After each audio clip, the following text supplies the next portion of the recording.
Akkam jirtu hordoftoota keenya kanneen chaanaalii keenya hordofaa jirtan hundi keessan nageenyi keenya lafa isin jirtanitti isin haa dhaqqabu isiniin jechuun barbaada. Guyyaa har'aa immoo odeeffannoon isiniif qabadhee dhufe odeeffannoo addaati.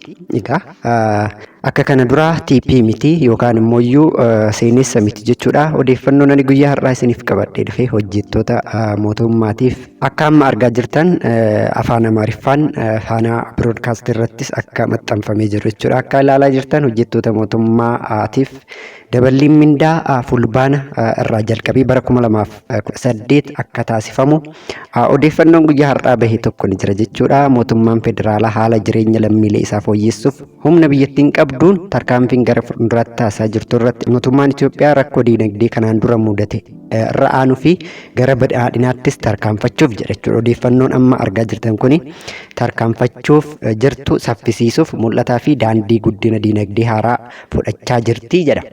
Egaa haala guddina diinagdee damee hedduu qooda fudhattoota hedduu fi fayyadamtoota hedduu keessatti qulqullina diinagdee fi hunda galeessa hammateef xiyyeeffannaan guddaan kennamee jira. Akkuma beekamu biyyi keenya madaallii diinagdee maayikiroo bu'uuran furuuf haaromsa adda addaa eegaltee hojiirra oolchaa jirti jedha odeeffannoon afaan Amaariffaan amma ilaalaa jirtan kuni. Kaayyoon haaromsa kanaa lamadha jedha. Gam tokkoon rakkoo biyyoolessaa jiran suphuu fi liqaa kuufame hir'isuuf. Gama biraatiin ammoo fedhii dhaloota har'aa fi boruu deebisuudhaan badhaadhina Itoophiyaa bu'uura cimaa irratti ijaaruudha jedha. Kaayyoon lamaan isa kanadha jechuudha. Sababa haaromsa mootummaan taasiseeni yeroo garagaraatti haaromsa mootummaan taasiseeni galiin qonnaan bultootaa akkasumas horsiise bultootaa kan daldaltootaa fi hawaasa kutaalee garagaraa yookaan immoo hojiiwwan garagaraa irratti bobba'anii jiranii galiin isaanii dabalee jira. Haa ta'u malee galiin hojjettoota mindaa argatanii keessumaa kan hojjettoota mootummaa haala barbaachisaa ta'een hin daballee jechaa jira. Gam tokkoon lakkoofsa hojjettoota mootummaa yeroo hunda dabalaa dhufuu irraa kan ka'e qoonni kaffaltii mindaa waliigalaa mootummaa yeroon dabalaa dhufeera. Kanarraa kan ka'e labsiin mindaa mootummaa Itoophiyaa baasii mootummaa waliigalaa keessaa dhibbeentaa 30 hanga 32tti ol guddateera. Gama biraatiin mindaan tokkoon hojjettoota mootummaaf kanfalamu hanga barbaadametti hin daballe. Ammas gadi aanaadha jechaa jira jechuudha. Gabaasni faanaa biroodkaast qabatee bahe kun jechuudha guyyaa har'aa ganamaanii.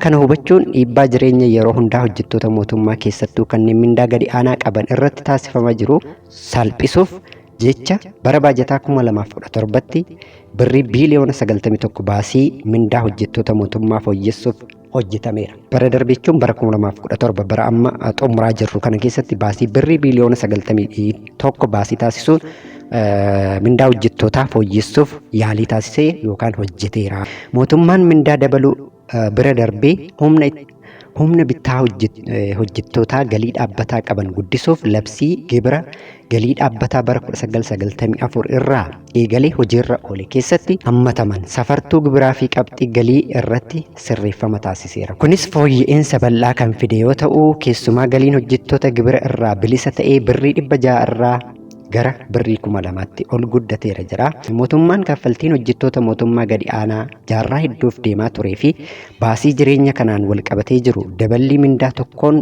furmaata argachuu akka hin dandeenye ni amana ni hubata. Kun ta'us mootummaan lammiin kamuu badhaadhina Itoophiyaa marsaa tokkoon irraa fayyadamuu qaba jedhee amana. Kanaaf mootummaan haaromsa birootiin alattis sirreeffama mindaa dabalataa hojjettoota mootummaaf fulbaana bara 2018 irraa eegalee hojiirra oolchuuf murteessee jira. Fooyya'insa kanaanis jechuudha. Egaan amma fooyya'insa gara fuulduraatti yookaan fulbaana irraa jalqabee ni taasifama jedhamu kanarratti mindaa xiqqaan hojjetaa mootummaa tokko birrii 4760 irraa gara birrii 6000tti ni dabala.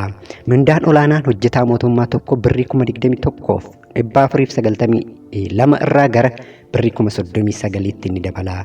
Mindaan ka'umsa nama digirii eebbifamaa birrii 6,940 irraa gara birrii 11,500tti ni dabala. Mindaan hojjettoota mootummaa siivil saarvisiitiin ala dameelee adda addaa irratti qacaramanis ni sirreeffama jedha jechuudha. Gabaafni amma argaa jirtan kuni sirreeffamni mindaa kun baajata dabalataa birrii biiliyoona 160 ol barbaachise. Kunis waliigalaan baasii mootummaa waggaatti mindaa irratti baasu birrii biiliyoona 560 akka gahu taasisee jira. Kana malees rakkoon hojjettoota mootummaa daballii mindaa qofaan furuun waan hin danda'amneef dhiyeessii mana jireenyaa fi uwwisa inshuraansii fayyaa dabalatee furmaata adda addaan ni fudhatama jedha. Akka yaada dhuunfaa kootti akka nama xiqqaa tokkotti anis rakkoon hojjetaa mootummaa mindaa dabaluu qofaan ni furama jedheen yaadu.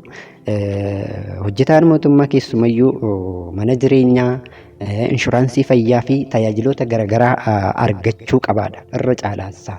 Dhugaa dubbachuuf har'a gabaasni kun bahee boru qaala'insi jireenyaa maalirra akka ga'u hundi keenya kan waliin ilaalludha jechuudha. Kanaaf wanti dabalamee garuu wanti fooyyeffamuu qabu qaala'insa jireenyaa irratti osoo hojjetamee waan jedhuun dubbachuu barbaadaan akka dhuunfaa kootti. Egaan akka gabaasa Faanaa Biroodkaastii fi miidiyaaleen biroos ganamarraa oduu simbirtuu godhatanii toora miidiyaawwan isaanii irratti maxxansaa jiru jechuudha bifa barreeffamaan akka amma argaa jirtan kanatti. Egaan odeeffannoon guyyaa har'aa bahe kuni kanadha kan inni ibsu. Mindaan hojjettoota mootummaa fulbaanarraa akka fooyya'u akka inni daballiin mindaa akka taasifamuudha. Gabaasni guyyaa har'aa bahe kun kan inni mul'isu. Egaa akka waliigalaatti akka yaada dhuunfaa kootti daballiin akkuma jirutti gaarii ta'ee garuu qaala'insi jireenya irratti ammas wanti hojjetamuu qabu ni hafa jechuun barbaada.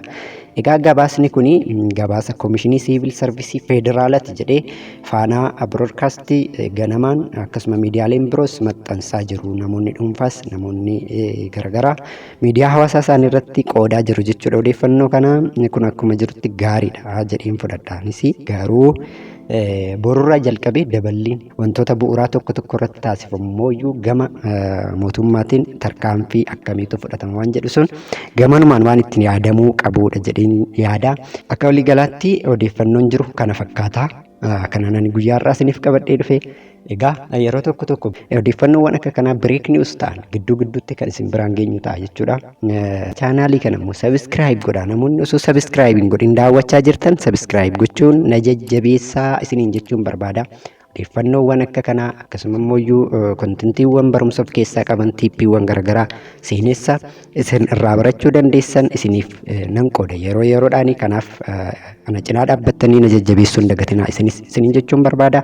Kanarraa kanuma nagaa ta'a lafa jirtanitti nageenyi isin waliin haa ta'u. Baay'ee nagaan turaa isiniin jechuun barbaada.